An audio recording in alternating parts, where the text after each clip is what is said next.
এটা হলো ফরিদপুর গোয়ালন্দ মোড়। এই মোড়ে দেখেন আমি দাঁড়িয়ে আছি।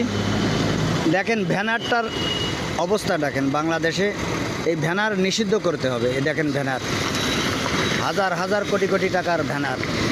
আমি আগে এক ভিডিওয়ে দিয়েছি যে ভোটের সময় পোস্টার পোস্টার আর পোস্টার, কত লক্ষ কোটি টাকা যায়। বাংলাদেশের সম্পদ কীভাবে নষ্ট হয় দেখেন, ব্যানারের ছেয়ে গেছে। এটা হলো গোয়ালন্দ মোড়, এটা ফরিদপুর।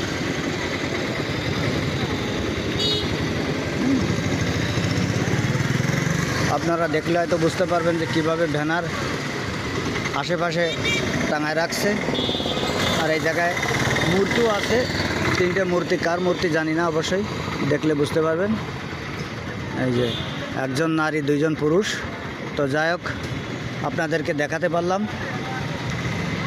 এই বাজার তেমন বড় না, কিন্তু নামে যেটুকানি বুঝেছিলাম আসলে ততটুকানি না।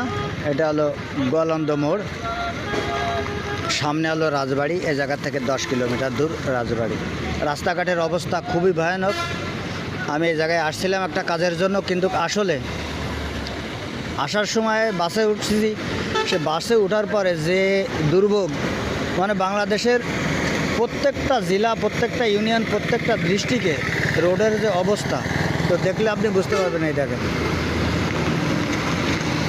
রোডের ভিতরে কুয়ো কাটা হয়ে গেছে, মানে মাছ ছাড়লে মাছ হবে এরকম পরিস্থিতি। যদি সঙ্গে সঙ্গে ফুটিং করে দেওয়া হয় তাহলে কিন্তু এরকম অবস্থা থাকে না। তো ভিডিও আর বেশি লম্বা করব না, আপনারা দেখতে পাচ্ছেন আমি এই বিলবোর্ড নিয়ে কথা বললাম গোয়ালন্দ মোড় থেকে। আর একটু দেখাই যদি, হ্যাঁ দেখেন।